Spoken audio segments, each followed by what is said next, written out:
In the latest episode of Tulsa King Season 3, Dwight Manfredi, Sylvester Stallone, is navigating a minefield of threats and shaky alliances. Fresh off a botched assassination attempt orchestrated by Cole, Bo Knapp, into the orders of the volatile Jeremiah Dunmire, Robert Patrick, Dwight's life is hanging by a thread. The failed hit went down during a high-stakes sit-down with Quiet Ray, James Russo, who now suspects Dwight set him up. To make matters worse, his tentative ally Bill Bevilacqua, Frank Grillo, is nowhere to be found, leaving Dwight short on firepower and long on enemies. The episode kicks off with a tense phone call from Quiet Ray. Dwight quickly addresses the elephant in the room. "The hit was meant for me, not you." Ray probes if Dwight saw it coming, but Dwight insists he'd never put Ray in harm's way. Trying to smooth things over, Dwight proposes a lucrative deal to distribute the 50 through Ray's network of hotels and casinos. Ray agrees but warns that their unfinished business will come due soon. Hanging up, Dwight confides in Goody,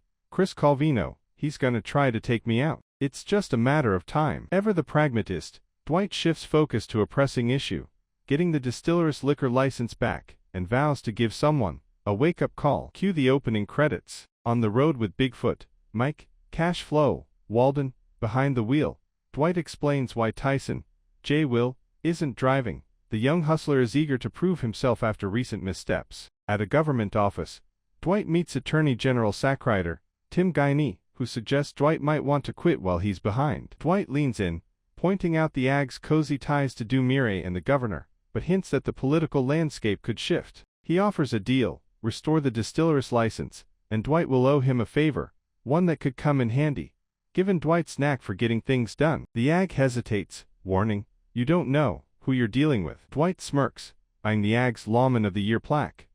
I know exactly who he is." Meanwhile, Spencer, Scarlet Rose Stallone, climbs into a truck with a sulky Cole, who's reeling from his father's disapproval. "He won't even talk to me," Cole laments. Spencer snaps back, "You're lucky I'm talking to you after that stunt at the distillery." Cole admits to another mistake he's keeping under wraps, but confesses, "When I'm with you, I feel like things might actually be okay." Their chemistry crackles, but trouble looms. Elsewhere, Tyson gets a crash course in hustling from Goody, who dishes out wisdom over a not-so-subtle Monster Energy drink placement.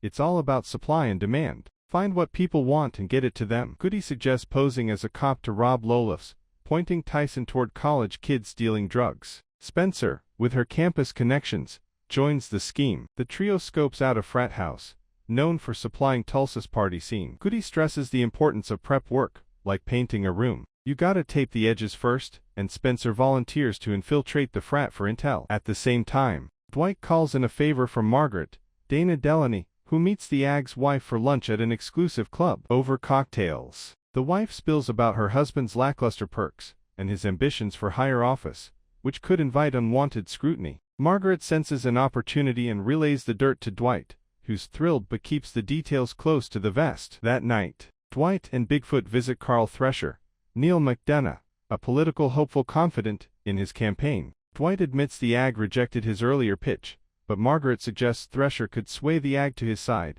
maybe even score an endorsement. Thresher's skeptical. Why risk his shot at office? Back at the frat, Tyson and Goody don fake badges and storm in, zip-tying the frat brothers with ease. One recognizes Tyson from a criminology class, but the heist goes off without a hitch. They snag bags of cash and drugs, and Tyson plans to flip the stash with Spencer's help, though Goody demands half the cash up front. At the Bread to Buck casino, Thresher woos the AG, who's enjoying the vibe and orders a martini to match Thresher's. Dwight's crew, Mitch, Garrett Headland, Grace, McKenna Quigley Harrington, and Margaret, watches via security cams. Grace slips the AG free poker chips, and he starts betting big. When his luck sours, Grace offers a $100,000 line of credit, which he burns through fast. Dwight mutters, "Hook, line, and sinker," but trouble brews as Jeremiah and his goons roll up outside. Dwight confronts them, referencing the art of war. "Build your enemy a golden bridge to retreat and save face." He warns Jeremiah his grip on the AG and the governor is slipping. Jeremiah fires back, "Stay away from my people, or I'll bury you." Inside, the AG's losses pile up, and he's desperate. Dwight swoops in with an offer. "Waive the debt in exchange for loyalty." The AG agrees. Later, Jeremiah storms into the AG's office, furious about the distillery's reinstated license. The AG stands firm. "I have stronger protectors now, men of honor." Jeremiah attacks, but security hauls him away in cuffs. He receives a package from Dwight, a copy of The Art of War inscribed with, "You lost." As Jeremiah rants about setbacks sharpening his focus, Dwight emerges with a powerful new ally in the AG. Will Cole turn on his father? Will Dwight drop more ancient wisdom? Stay tuned for the next chapter in this high-stakes game.